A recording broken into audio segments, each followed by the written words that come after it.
Muy buenas tardes, hoy vamos a seguir con otra de nuestras clases virtuales para aclarar todos los puntos que se tratan en la materia. Los módulos y la bibliografía tienen un alcance más que suficiente, pero hay muchas cuestiones que está bueno que se expliquen así de alguna manera casi presencial a través de nosotros. Porque en el caso particular mío está también aclarar qué significado tienen las cosas que uno dice y qué uso se le da. De esta manera, como la carrera es una cosa orgánica y nosotros queremos que ustedes tengan un conocimiento orgánico cuando reciben su título, es que también tratamos de que muchas de las materias y los conocimientos que ustedes van adquiriendo de alguna manera se integren en esto que es la administración rural, que es un tema más general, que parece muy ligado a la plata, y lo está, pero también está muy ligado a muchas cuestiones técnicas. Esto de las cuestiones técnicas a las cuales está ligado la parte económica y financiera, bueno, puede tener que ver por ejemplo con los momentos en que técnicamente es mejor hacer los gastos para determinados cultivos, los momentos en que los cultivos producen un determinado ingreso por su cosecho, por el negocio que se hizo y se pactó de antemano para realizar la operación. Entonces, todas estas cosas que estamos hablando de administración rural, pero particularmente ahora estamos hablando del dinero, también es bueno tener presente que administrar no se administra solamente dinero, se administran muchas cosas. Por ejemplo, el forraje, se administra la maquinaria, se administra la gente, el tiempo de la gente. Entonces, cuando uno administra en un campo, administra muchas cosas. También administra el propio tiempo del administrador en cuanto a sus relaciones con el medio. Sus relaciones con el medio pueden ser con el Servicio Nacional de Sanidad Animal, con la sociedad rural de su lugar, con la municipalidad, con aquellos que arreglan los caminos, con los que le proveen de electricidad y energía eléctrica en general. Entonces, esto de la administración es una cosa muy gruesa. Luego de esta introducción, les quiero contar en qué se va a basar esta clase virtual. Y esta clase virtual vamos a tratar temas que tienen que ver con la rotación, que tienen que ver con la maquinaria y que tienen que ver con lo financiero. Como tenemos 3 módulos, vamos a tratar de repartirlos más o menos en esos temas, aunque si me quedo corto con un tema en un módulo, seguiré en el siguiente y en un bloque, digamos, y viceversa. Entonces, esto de administrar, digamos, y ¿por qué están estos rubros también juntos, digamos? Porque de alguna manera yo le pongo algo así como organización, ¿no? Hace falta organización para la administración, o la organización es uno de los temas de la administración, y ustedes han visto, se los he planteado en la plataforma, el tema de cómo se organiza la gente, y lo tienen planteado en el parcial también, cómo se organiza la gente, y les pido que armen un organigrama. Y un organigrama, fíjense, estas palabras siempre tienen origen latino, griego, distintos, pero programa, ¿no? O programación, y organigrama es una forma de diseñar, la gramática misma es una forma de diseñar algo, y en este caso es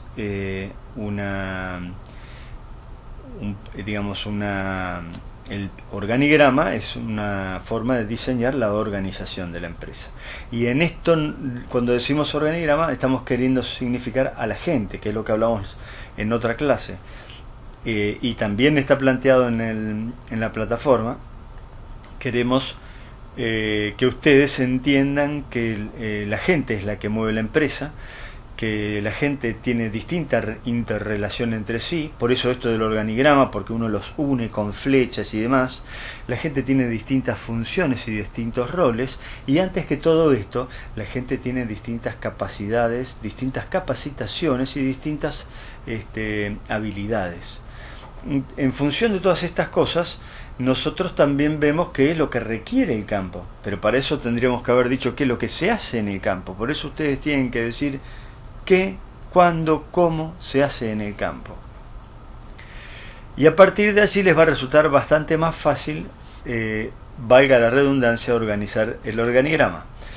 Porque van a poder decir que este se dedica a esto, que ya hemos dicho que se va a hacer en el campo, este se dedica a esto otro, que ya hemos dicho que eso se va a hacer en el campo. Y piensen que mucha de esa gente que compone el organigrama no tiene asignada una actividad específica o sirve para más de una actividad. Entonces, como estas cosas de prorratear los costos que generan esta organización se vuelve un poco impreciso, es que nosotros agrupamos todos esos gastos dentro de lo que se conoce como gastos indirectos o gastos de administración y estructura, que si bien no son exactamente iguales, tienen la particularidad de que no se puede adjudicar específicamente a una actividad. Bien, volvamos a nuestro planteo de hoy. Queremos hablar un poco más de la organización, pero ya no de la gente, sino de la empresa en general. Y hay cosas que tenerlas bien organizadas nos facilitan la administración. Y como les digo, esto de utilizar la materia de administración rural para integrar otras materias que han ido cursando ustedes y cuyos conocimientos pueden ser aplicados en nuestra materia. No hablamos solamente de pesos, hablamos de cosas físicas que tienen precio y costo, pero las cosas físicas son producciones que ustedes ya van sabiendo cómo se logran en las materias respectivas. Vamos a hablar un poquito de la rotación porque tiene como, digamos, dos facetas. Como les decía, vamos a hablar de la rotación en esto de la organización, la rotación de la maquinaria y de la parte financiera. Son esas cosas que requieren nuestra mayor organización, o que le prestemos atención a organizarlos a esos. Antes, durante y después. Antes porque lo planificamos, tenemos una materia para eso, nos veremos el cuatrimestre que viene. Durante es lo que vamos a hablar ahora, y después porque es esto de alguna manera hacer una autopsia. Cuando muere alguien y no sabemos de qué, hacemos una autopsia para que no le pase a otro. En nuestro caso, para que no nos vuelva a pasar. Cuando algo no salió como queríamos, entonces empezamos a revolver un poco los papeles para ver cómo dieron los números, en qué gasté más, en qué gasté menos, y cuidarme para el próximo año. Porque esto tiene que ser viable, sustentable y rentable. Entonces ahora sí, entramos de lleno en el tema de la rotación. ¿Y qué es esto de rotar? Porque a veces rotar, bueno, es algo así como girar, ¿no? La Tierra rota sobre su propio eje, y así es que tenemos el día y la noche, y cuando se mueve a través del Sol tenemos el movimiento de traslación. ¿Qué tendrá que ver esto? Que muchas veces hablamos de rotación cuando la hacienda da vueltas por los distintos lotes alrededor del campo. En realidad eso es una secuencia de pastoreos, y está bien, inclusive le llamamos pastoreo rotativo. Le ponemos un alambrado eléctrico, vamos fraccionando las parcelas y tenemos un pastoreo rotativo. Pero no es esta la rotación a la que me quiero referir, que eso es una cosa diaria de todos los días y que eventualmente la podemos tratar, pero no es el tema importante a destacar hoy acá. El tema importante a destacar hoy acá es, por ejemplo, tener la misma cantidad de pasto todos los años. Vamos a referirnos a dos cosas de la rotación: a lo que es la rotación agrícola, la rotación ganadera, que es lo que dije recién, la rotación agrícola-ganadera, y digamos, es todo esto en relación a al mejor aprovechamiento del suelo, a que mantenga su potencialidad, a que los rindes se maximicen, y otros efectos secundarios como la distribución de los ingresos, porque una determinada rotación termina en determinados cultivos que se cosechan en distintos momentos y que tienen distintos márgenes brutos. Y una rotación ganadera lo que me permite a mí es de alguna manera definir que todos los años voy a tener la misma cantidad de pasto. Fíjense, si uno llegara a un campo que está pelado, que estuvo inundado, ahora se desinundó y se los entregan a ustedes para que lo pongan en funcionamiento para una actividad ganadera, tambo o carne. Entonces, ¿qué hacemos? Y bueno, resulta que vamos a sembrar todo de pastura. Bueno, macanudo, si sembramos todo de pastura, nos vamos a encontrar que hasta septiembre no podemos entrar con la hacienda, porque estamos en marzo. Bueno, si es que es en marzo y cuando vamos a implantar las pasturas, que sería lo mejor, todo el invierno casi prácticamente no producen, o mejor dicho producen, pero no es aprovechable, hasta septiembre, que empieza a haber cierta disponibilidad de pasto. Muy bien, así podríamos entrar con toda la hacienda, pero ¿qué pasaría en el año 3 o en el año 4? Simultáneamente todas se envejecerían. Y a partir de allí no tendría nada de vuelta y estaría de vuelta con la situación inicial. Entonces, alguien con buen tino dirá, plantaré una cuarta parte este año, el año que viene otra cuarta parte, al otro año otra cuarta parte y al otro año una cuarta parte. Y de esta manera estaré entrando en rotación. Normalmente esto no es lo que uno hace, porque no va a esperar hasta el cuarto año para tener todo el campo en producción.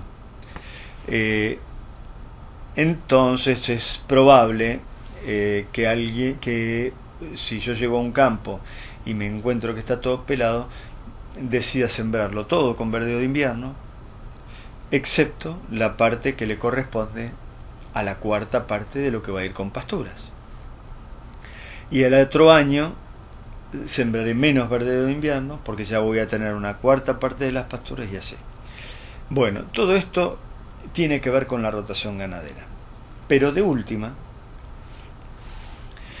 fíjense que no es razonable que uno tenga, o no es técnicamente aconsejable que uno tenga las pasturas, todo el campo con pasturas, o sea, un año de pastura, segundo año, tercer año, cuarto año de pastura, después pastura de un año y de otro. Hay varios motivos por los cuales uno suele intercalar verdeos de invierno particularmente y eventualmente verdeos de verano. ¿Cuáles son esos verdeos de invierno? Esto ya lo habrán visto en forraje, lo habrán visto en ganadería. Los verdeos de invierno pueden ser trigo, avena, cebada, centeno, ryegrass, triticale, trigo y demás. ¿Qué diferencia hay y por qué se intercalan estos verdeos de invierno? Bueno, por una parte, porque la pastura ya está terminada. Cuando está terminada la pastura, si uno le volviese a sembrar una pastura encima, ocurrirían muchas circunstancias. Una es que quizás esté muy enmalezada, de malezas difíciles de combatir por haber llegado a su cuarto año. Otra que puede ser que el suelo esté muy compactado. Otra que puede ser que si la pastura que siembro es similar a la que estoy terminando, muchas infecciones, de alguna manera fúngicas sobre todo, se trasladarían fácilmente a la nueva pradera. Entonces esto de implantar los verdeos de invierno tiene de alguna manera una función sanitaria, recuperadora de suelo, etcétera. Pero tiene también una función muy productiva. Y esto tiene mucho que ver con la administración. Nosotros queremos tener todos los años la misma cantidad de pasto. Esto es cierto. Entonces, por eso entramos en rotación, porque finalmente cuando hayamos entrado en rotación podremos definir una carga, es decir, cuántos animales podemos tener. Eso es una decisión netamente administrativa. Uno puede decir, bueno, yo voy a tener la carga que me permita sostener el momento de menor producción del campo, para que en esos momentos no me falte. Bueno, eso es una postura. Establezco la carga. Sí, me acompañan un segundo a la pantalla.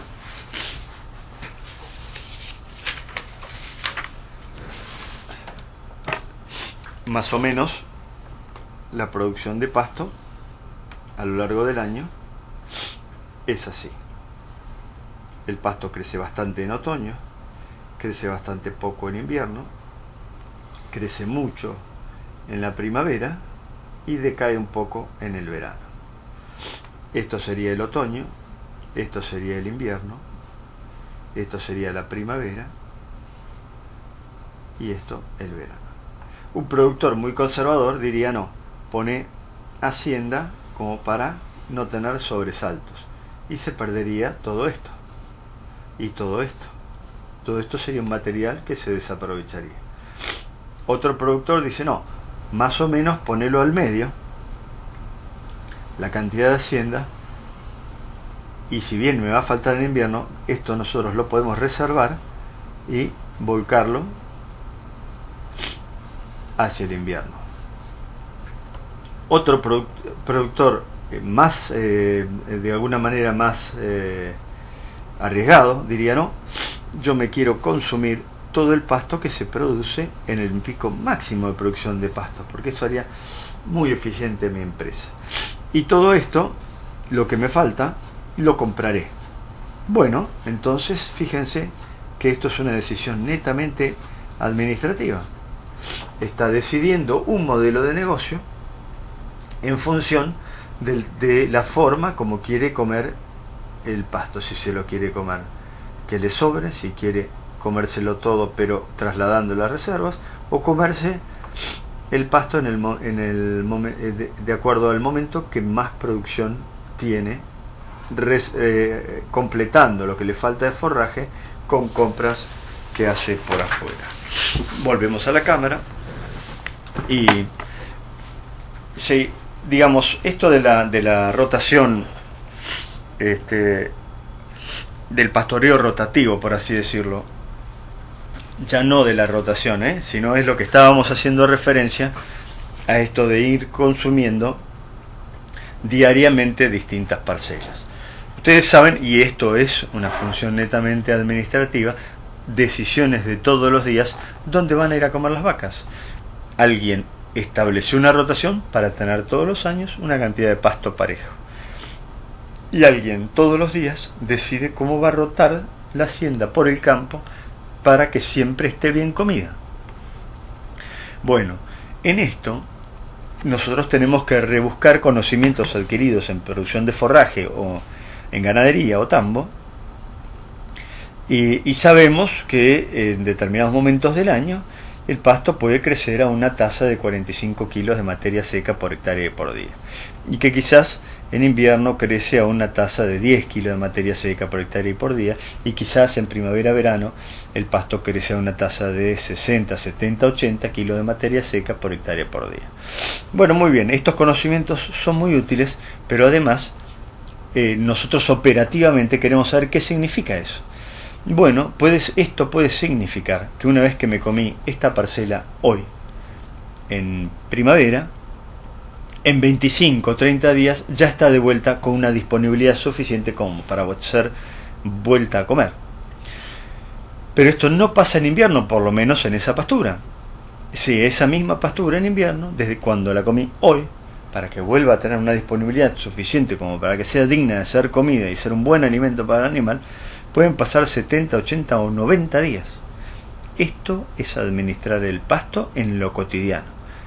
En cuanto establecimos la rotación, estuvimos administrando el pasto en lo anual, digamos. Ahora en lo cotidiano. Fíjense, resulta que por las razones que hablamos, de cortar el ciclo de las enfermedades y de las malezas, no hacemos una pastura arriba de otra pastura. Intercalamos con verdeos de invierno, pero también intercalamos con verdeos de invierno, porque cuando una pastura en invierno tarda 70, 80 o 90 días en volver a estar lista para ser comida, un verdeo de invierno tarda entre 30 y 40 días. Entonces esto nos facilita la asignación diaria de la parcela para el consumo de forraje de la hacienda. Hay un tema más que tiene que ver, que a pesar de todo, cuando uno establece, y nos vamos a la pantalla otra vez, esta producción de forraje, puede ser que en realidad yo la haya dibujado ya pensando que en invierno hay verdeos de invierno, y por eso no me vine tan abajo, porque si no hubiera verdeos de invierno, probablemente la curva tomaría estas características, y gracias a los verdeos de invierno pasa esto. Ahora, podría ocurrir que el campo, y seguimos en la pantalla, tuviera esta superficie.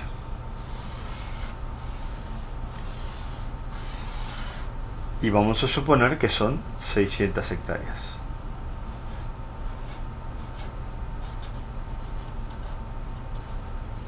Ahí. Entonces, resulta que nosotros acá tenemos, por así decirlo, 8 lotes, 8 lotes, y podemos decir que la ganadería está toda acá y ocupa todo esto, y solamente en este campo hay ganadería.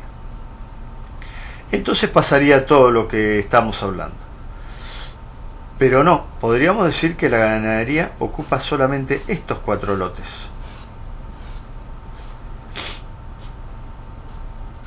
Al menos en el verano, y que estos lotes irían, por ejemplo, a girasol.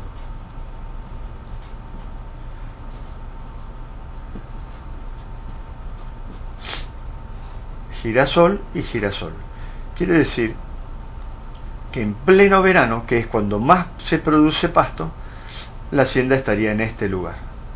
Y en invierno, detrás de todos los girasoles, se sembrarían verdeos de invierno: trigo, avena, cebada, centeno. Con lo cual, yo daría 400 hectáreas en verano y 600 en el invierno. Esto sería también una forma distinta de la que hablamos, y volvemos a la cámara, distinta de la que hablamos respecto de transferir forraje desde una parte de mayor producción a una de menor producción, o desde la primavera hacia el invierno, sino que achicamos o agrandamos el campo para ofrecer una cantidad de materia seca pareja. Muy bien, esto es una buena instancia de considerar cómo se administra el forraje. Por un lado, año tras año, queremos, dentro de nuestras posibilidades, porque nosotros no podemos hacer llover, ¿no? Pero sí por lo menos aplicamos la técnica para que todos los años el potencial de producción de pasto sea similar. Por otra parte, lo administramos de manera cotidiana, y también establecemos parámetros o cultivos que se puedan intercalar para estabilizar de alguna manera, o lo más posible, la producción de forraje a lo largo del año. Y también podría ocurrir que tengamos cierta flexibilidad en el diseño de nuestra explotación para poder ofrecer más hectáreas a la ganadería en invierno que en verano, y de esta manera suplir un poco esa gran diferencia que hay entre las producciones de las dos etapas. Esto hemos estado hablando prácticamente respecto de la rotación ganadera. Pero la rotación ganadera, o lo que implica tener una rotación ganadera dentro de un campo, va mucho más allá de eso. ¿Por qué? Nosotros tenemos que cuidar el suelo, y eso también es administrar. Cuidar el suelo es administrar. Nosotros queremos que no podemos mejorar sus particularidades, su génesis, pero sí podemos mantener y quizás levemente enriquecer su potencial. No podemos cambiar el tamaño de las partículas, Ahí ustedes saben que menos de 2 micrones son arcilla, que entre 2 micrones y no me acuerdo ahora cuánto es limo, y más de tantos micrones es arena, y toda esa combinación sirve para construir lo que llamamos el triángulo textural, donde los suelos son arcillo arenoso, franco arcillo arenosos y demás, según la proporción de cada una de esos tamaños de partículas que lo componen. Bueno, esto del tamaño de la partícula es una cosa milenaria que se ha ido provocando a lo largo del tiempo y que nosotros no podemos administrar. Sin embargo, la forma como se combinan y como se entrelaza la materia orgánica dentro de ellos para mantener su porosidad, su nivel de aireación, su capacidad de almacenar agua,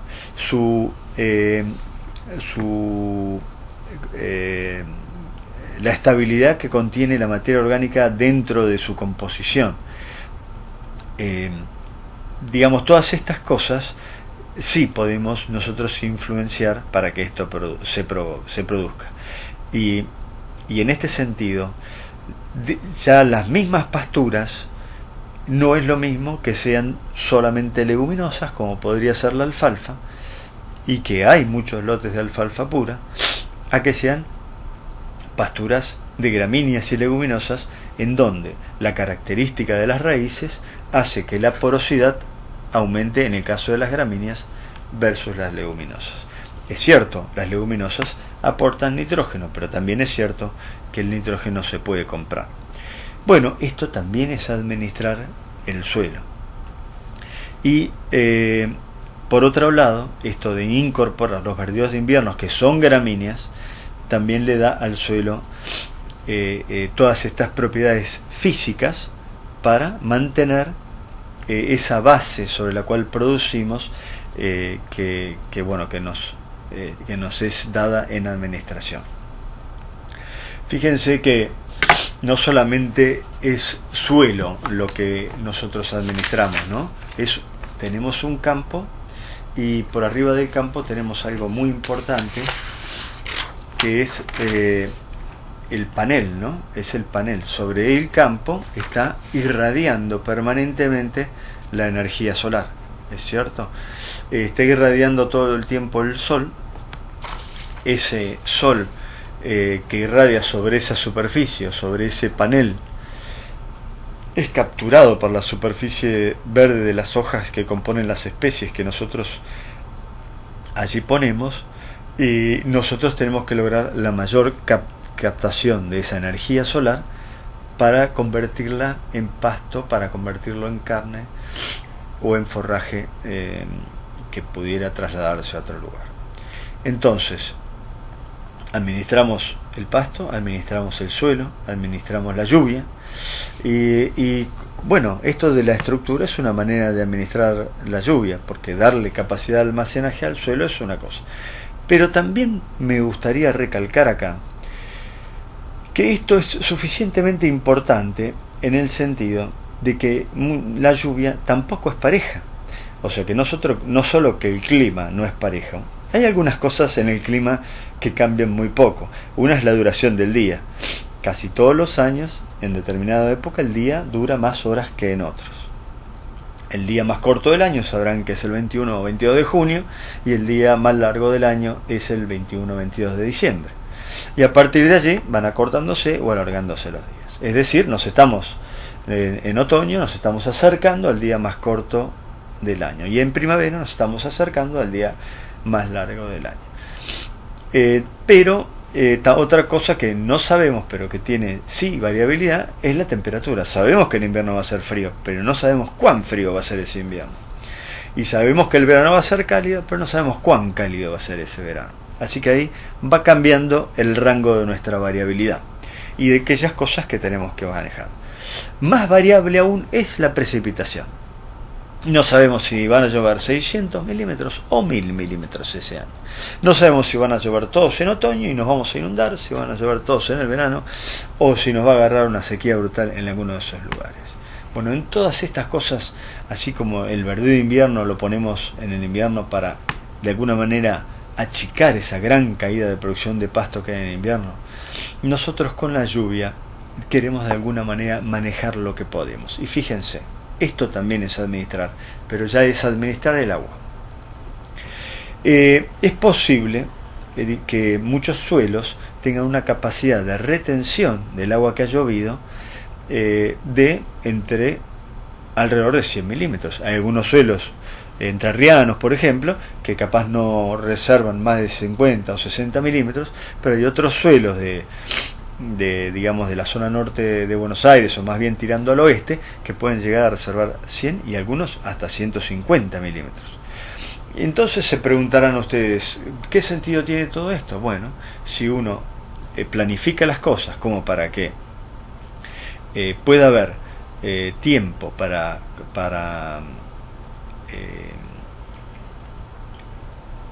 que esa lluvia no se consuma y pueda ser aplicada al cultivo posterior, de esa manera la estoy administrando. ¿Y cómo se visualiza esto?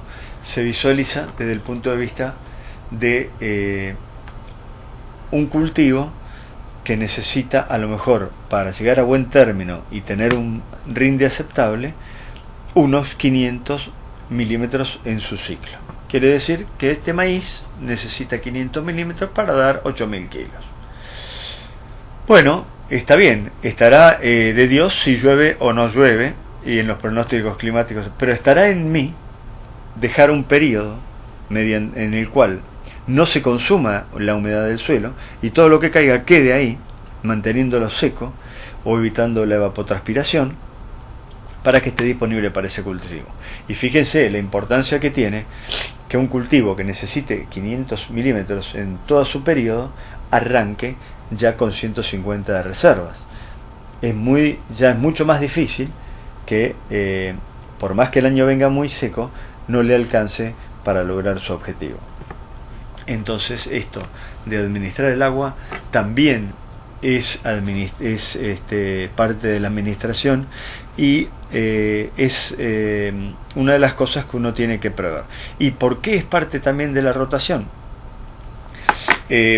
Es parte de la rotación porque si uno pone una rotación que llamamos muy apretada, viene la pastura, después de la pastura viene el verdeo, después entre el verdeo de invierno le pongo un sorgo, y después le pongo una cebada, y después le pongo una soja de pastoreo, nunca hay tiempo para barbechar nada. Y si en algún momento, si la rotación es agrícola-ganadera, quiere decir que un mismo lote, y esto estamos hablando de una rotación agrícola-ganadera, quiere decir que un mismo lote pasa por un año, 2, 3 por pastura, el cuarto o el quinto año le toca un verdeo, el sexto le toca otro verdeo y después le toca otro maíz en ese lote. Cuando le toque al maíz, capaz que la rotación está tan apretada que no queda tiempo para hacer barbecho. Entonces la rotación es importante para poder hacer barbecho. También es cierto que si uno tiene muchos lotes, o el campo en general, o no se ocupa de esto y no administra sus recursos naturales, el suelo puede estar tan suficientemente compactado como para que el agua no penetre adecuadamente llenando todos esos poros y escurra superficialmente a través de los distintos gradientes de pendiente que tienen muchos campos. Nosotros no queremos que pase eso, y por eso queremos un suelo esponjoso, y por eso, si estamos hablando de siembra directa, que gran parte de la comunicación que tenemos hoy es con la siembra directa internalizada, es que queremos que haya suficiente volumen de rastrojo. Es porque queremos que los lotes agrícolas quizás no se pastoreen. Es porque queremos cuidar el tránsito de la maquinaria. Y es por eso también que queremos medir la penetración o la resistencia a la penetración que adquiere un suelo luego de muchos años de ser trabajado de una determinada manera. Entonces, no solamente que hay que dejar el tiempo con el suelo sin malezas y sin evapotranspirar para que sea reservorio de agua, sino que el agua tiene que poder entrar y no escurrir. El agua puede entrar o escurrir. Escurre si el suelo está duro, está impermeable y además tiene pendiente. Pero si el suelo está bien tipo esponja, por mucha pendiente que tenga, gran parte se va a quedar. Por supuesto que en esto están las cosas que no podemos manejar, y es la intensidad de la lluvia. Si llueven 100 milímetros en 10 horas es muy distinto que si llueven 100 milímetros en 3 días. Obviamente tendremos mucha más penetración y poder haber podido acumular mucho más el agua, o mucho mejor el agua, si llueve. Pero esto no está dentro de nuestro manejo. Lo que está dentro de nuestro manejo es lo que hacemos con estas cosas que ocurren. Por eso lo importante no son las cosas que pasan, sino lo que nosotros hacemos con las cosas que pasan. Bueno, así nos introducimos un poco en el tema de la rotación agrícola-ganadera. Antes de todo esto de la siembra directa, nosotros, y todavía mucha gente lo hace, tiene labranzas convencionales. Quiere decir que mueve el suelo con un arado de reja, con un arado de disco o con un disco doble acción, y puede pasar un arrastre de dientes y puede pasar un rolo y tantas cosas que se hacían durante mucho tiempo y que se hacen todavía en muchos países y deterioran fundamentalmente la estructura del suelo. Es decir, esto que se construye para que el suelo tenga una determinada estructura, todo esto de la aireación, todo esto de la fauna del suelo, en fin. Quiere decir que si tuviésemos varios años agrícolas con labranza convencional, también sería muy importante que hubiera allí, o sería mucho más importante aún, que hubiera allí años de pastura para recuperar la estructura del suelo. No hablamos tanto de la parte química, porque es cierto que la parte química se puede de alguna manera resolver con plata, o sea, el nitrógeno se puede comprar. Si es cierto que las pasturas, particularmente las leguminosas, son fijadoras de nitrógeno, porque ustedes saben que gran parte del aire que respiramos tiene nitrógeno, entonces esa fijación simbiótica que se produce entre esos pequeños animalitos que son los microbios que infectan y se llaman rhizobium, infectan las raíces de las alfalfas para alimentarse de ellas y a su vez fijar nitrógeno, nosotros podemos comprar urea porque hay gente que puede fabricar la urea y vendérnosla. Muy bien. Lo que no se puede de alguna manera manejar biológicamente es el tema del fósforo. Nuestros suelos pueden irse agotando en fósforo y nosotros tenemos que reponerlo. Para esto hay que comprarlo y para esto medimos los niveles de fósforo. Esto también es administrar. Fíjense, no es lo mismo un patrimonio suelo con 3 o 4 partes por millón de fósforo que un patrimonio suelo con 25 partes por millón de fósforo, porque cuesta mucha plata llevar al campo de 4 partes por millón de fósforo a 25. Y por otra parte, las cosas del suelo no son solamente textura y estructura, sino también lo que llamamos reacción del suelo, es si tiene pH bajo o pH medianamente alto.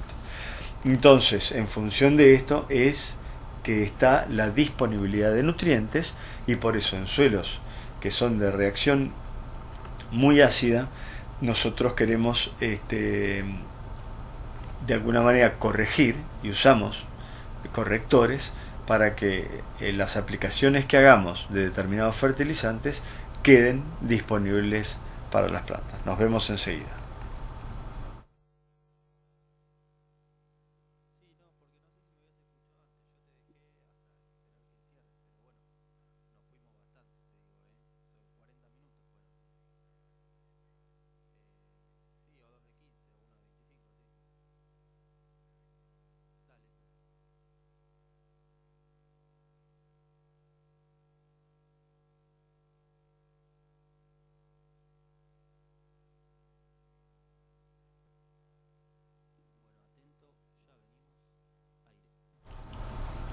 Bueno, estamos con el tema de que administrar la rotación es un tema bastante importante. Nos quedó por definir en la parte agrícola, aclarar un poco que también esto de rotar los cultivos agrícolas también puede tener como función, por un lado, esto de el ahorro de nitrógeno que produce la soja, pero que no agrega nada en estructura, mientras que el maíz sí agregan estructura o el trigo. Entonces muchas rotaciones agrícolas, así digamos de libros, dicen son trigo soja, después viene un maíz y después una soja de primera. Y muchas veces uno encuentra los campos agrícolas divididos así: un tercio de la superficie es trigo soja, otro tercio es maíz y otro tercio es soja de primera. Y esto también tiene connotaciones económicas, desde dos puntos de vista. Desde un punto de vista es por la distribución de los equipos, de cómo uno va a programar las siembras y las labores, ya sea con la maquinaria propia o con la maquinaria contratada. Y desde otro punto de vista, digamos, desde otros dos puntos de vista: uno del de los costos, porque ahí hay que distribuir los insumos y las compras, y el tercer punto de vista es los ingresos que producen esos cultivos. Cuando uno tiene una determinada rotación, tiene una determinada distribución de ingresos, no necesariamente de ingresos, sino de ingresos de producto. En todo esto hay que aclarar que existen mecanismos de comercialización, que también los van a ver en comercialización, que nos permiten lograr los mejores precios, o si no son los mejores precios, al menos los precios deseados, y no estar sometidos al capricho del mercado en el momento que nosotros cosechamos.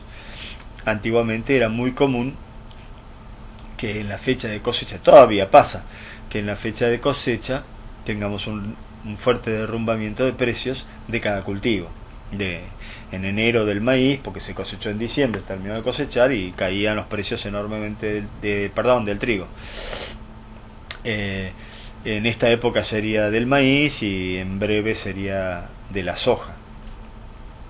Bueno, siguen pasando estas cosas, pero están atenuadas por los mecanismos de comercialización, como son los puts, los calls y fijaciones a término y demás que ofrecen los mercados. Hay otra cosa que favoreció que se atenúen estos picos de precios y de abundancia, y es la capacidad de almacenaje que han adquirido los campos gracias a las bolsas de plástico que ustedes ven por allí. Hoy en día los silos que la gente tiene en los campos, ni siquiera todos los silos que hay en el país alcanzarían para almacenar todo el grano que se produce en determinados momentos. Máxime cuando esto de la rotación no se cumple a rajatabla. ¿Por qué no se cumple a rajatabla? Bueno, por un lado porque muchos de los campos son alquilados. Entonces no es el mismo interés de quien produce soja, de quien es propietario de la tierra en cuanto al mantenimiento de esa rotación, ya que el que alquila el campo podría pensar que si no le anda suficientemente bien ese campo, va a buscar otro campo para alquilar. Bueno, esto es un pensamiento negativo y la mayoría de la gente no lo tiene, pero pasa.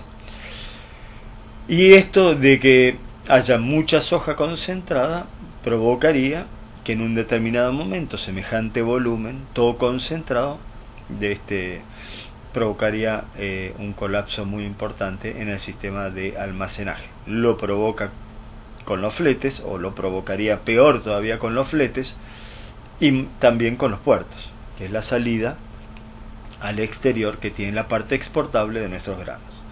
Entonces fíjense las consecuencias económicas y administrativas que tiene esto de haber armado una rotación. Hubo un punto, y como les dije que estábamos hablando de la organización, y ahí pusimos la rotación, pusimos la maquinaria y pusimos el presupuesto, es el tema de la maquinaria, que es el que vamos a entrar ahora de lleno.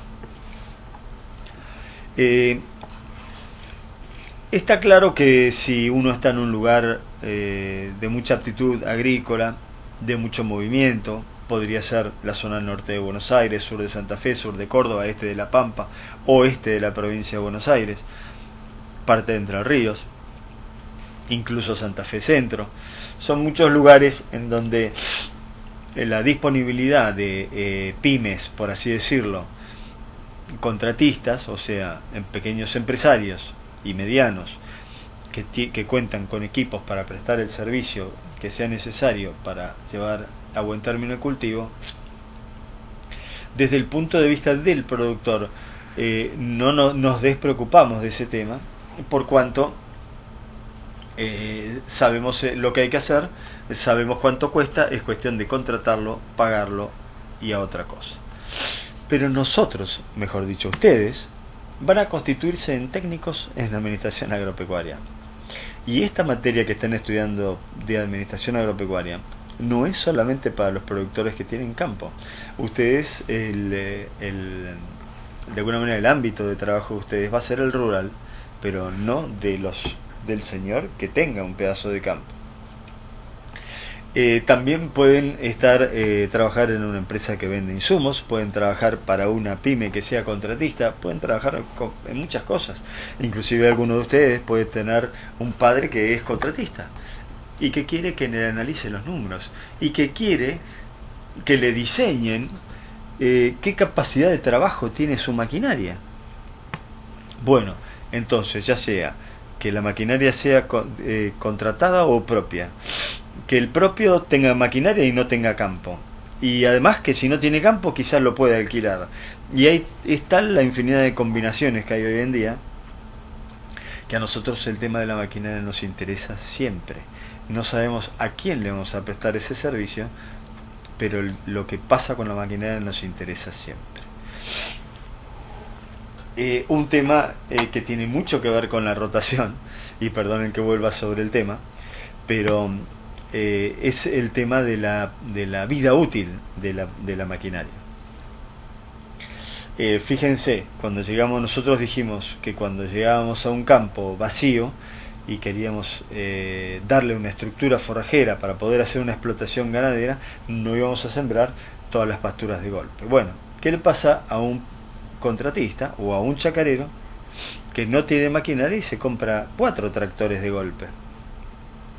Y es probable que estén todos viejos al año 10, los 4, y que esté reparándolos permanentemente y no estén cumpliendo la función. Porque una cosa es lo que uno gasta en reparar, y que por supuesto hay que tenerlo en cuenta, y otra cosa es no poder hacer las cosas en tiempo y forma porque no dispone de esos equipos en correcto estado de funcionamiento.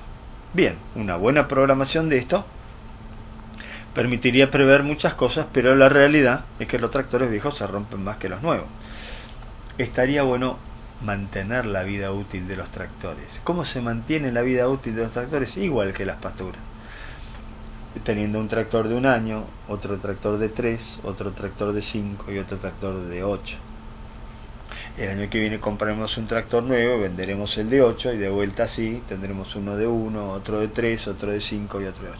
Y mantendremos siempre la vida útil de nuestro parque de maquinarias en general, porque acá metemos la sembradora, la fumigadora y si hay elementos de labranza también.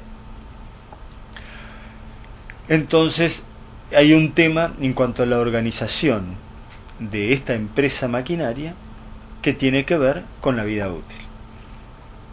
Hay otro tema a administrar con respecto a la maquinaria que tiene que ver con su capacidad de trabajo.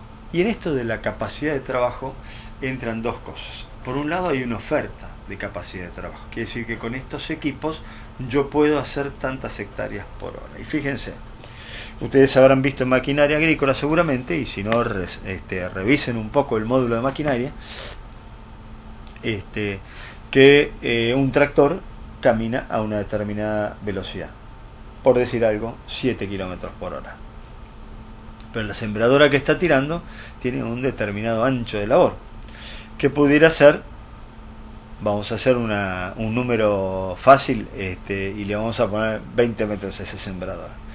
Entonces, 7000 por 20 metros en 1 hora, ¿no? Hizo 7000 metros para adelante, 7 kilómetros, con algo que tiene 20 metros de ancho. Cubrió, ¿qué superficie? 7 por 2, 14. 14.000 metros cuadrados. Esa es la superficie que recorrió en 1 hora.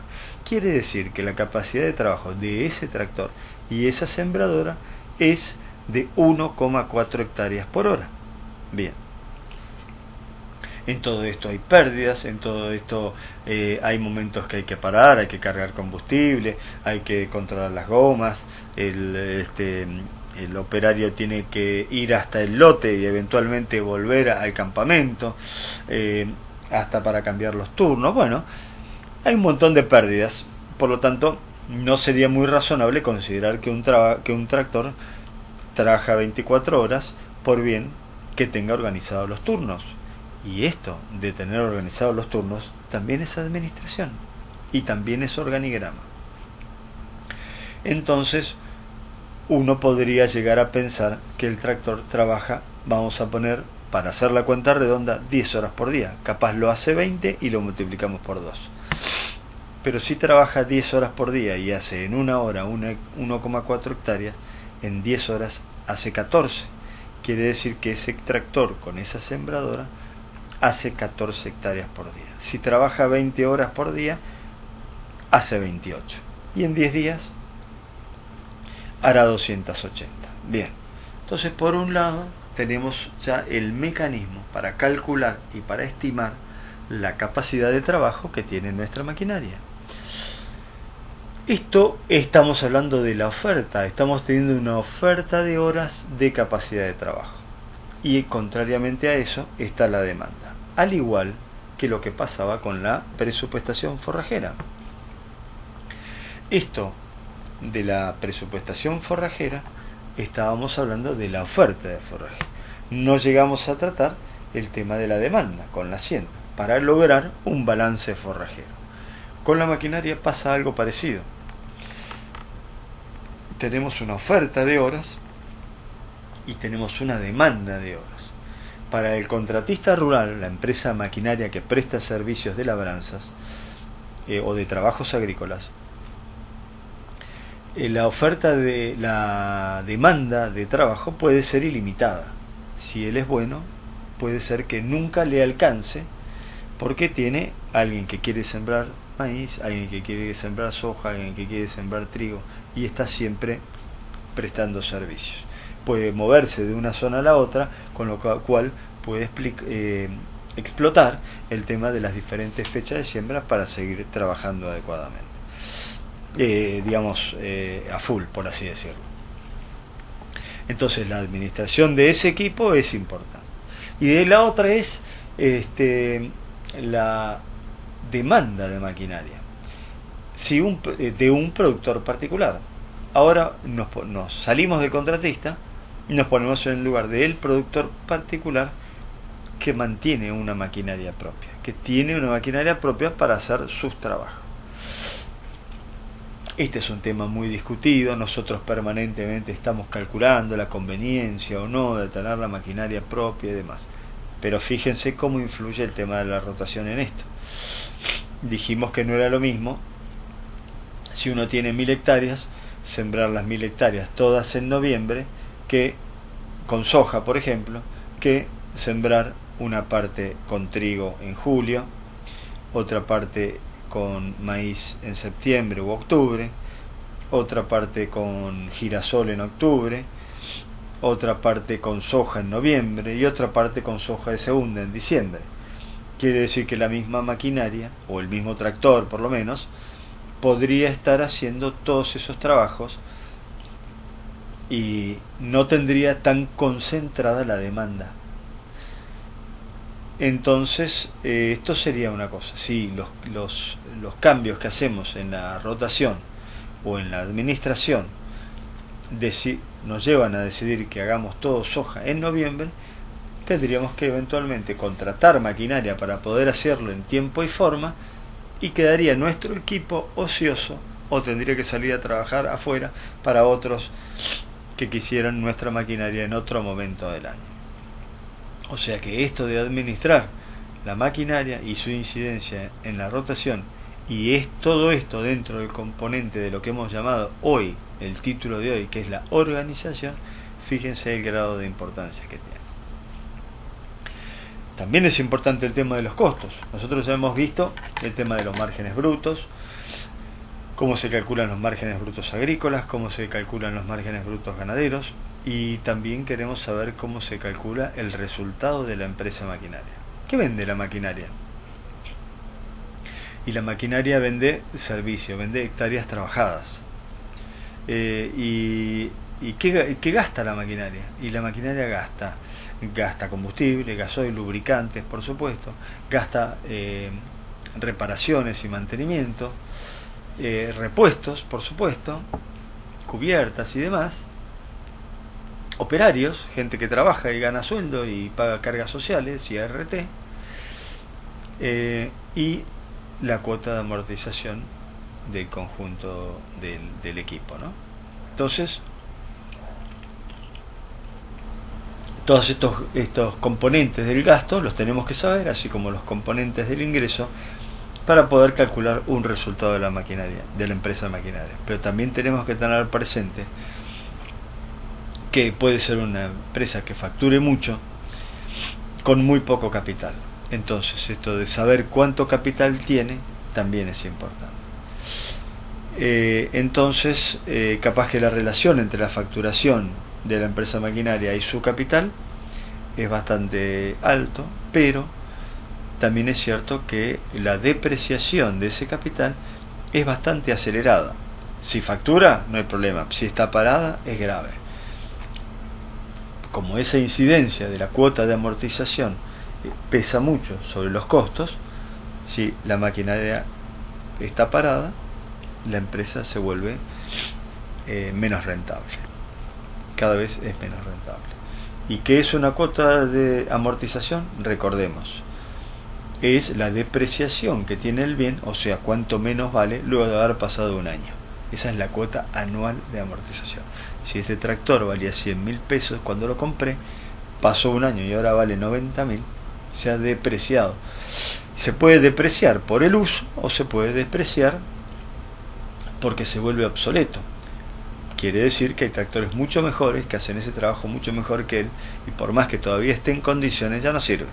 Puede pasar esto con una sembradora más que con un tractor. Pero entonces, todos estos costos nos llevan a calcular un resultado de la empresa maquinaria que, bueno, de alguna manera, ya sea parte de la empresa productora en general, del establecimiento, del campo,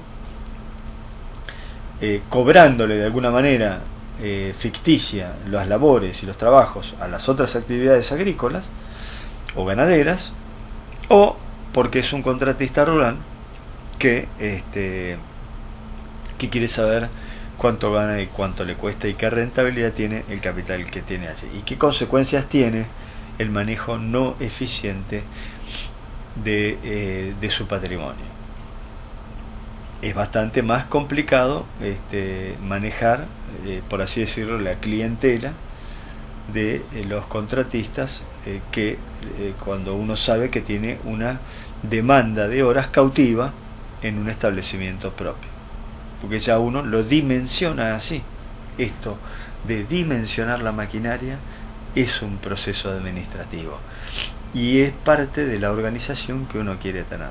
Según las actividades que se plantea, necesita este campo tener un parque de maquinaria de esta naturaleza, con 10 tractores, o con 5, con 2, o capaz uno le sobra a un campo chico.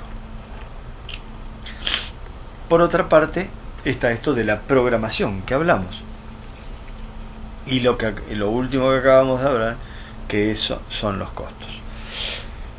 En todas estas discusiones muchas veces surge si al campo ese le convendría o no le convendría tener maquinaria propia porque resulta perdidosa. Y esto es normal, que hagamos las cuentas y con el tiempo el productor, el empresario rural, el que explota su propia tierra, encuentra que se ha sobredimensionado en su equipo maquinaria. ¿Y por qué ocurre esto?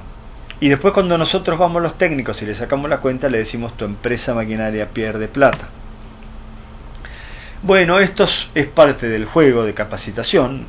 Nos alimentamos unos a los otros con estas cuentas y estos razonamientos, pero la realidad es que ese sobredimensionamiento al que ha llegado el productor eventualmente tenga una justificación y una argumentación más que poderosa. ¿Y esto qué quiere decir? Que muchas veces un pequeño sobredimensionamiento de la maquinaria que se ha ido produciendo por buscar seguridad en los momentos en que se realizan las tareas y es muy importante.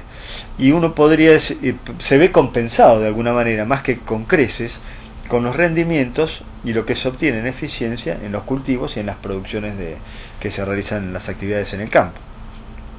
Incluso se llega a discutir que si esta maquinaria es suficientemente perdidosa para mí, ¿por qué no tengo contratista?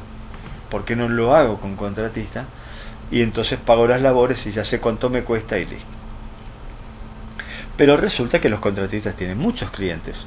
Y esto de que cuando llueve todos quieren sembrar, es una pelea que se produce bastante seguido. Entonces no está tan claro el tema. Normalmente uno lo que trata de potenciar es la empresa rural, cuando está del lado de la empresa rural, o la empresa contratista si está trabajando para un contratista o si uno es contratista. Y en función de eso es que trata de sacar sus cuentas.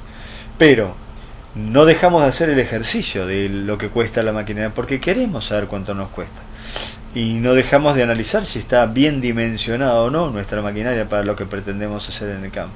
Y si está sobredimensionada y nos cuesta plata, y quizás esté bien así también. Porque esto redunda en lo que denominamos sinergia. Quiere decir cuando dos empresas o dos actividades juntas se potencian para tener una empresa mejor. En la próxima clase vamos a hablar más de lo que representa todas estas cosas de organización, pero referido al aspecto puramente financiero. Y el aspecto puramente financiero tiene que ver también con lo económico y tiene muchísimo que ver con lo que trata esta materia, que es la administración rural. Buenas tardes y muchas gracias.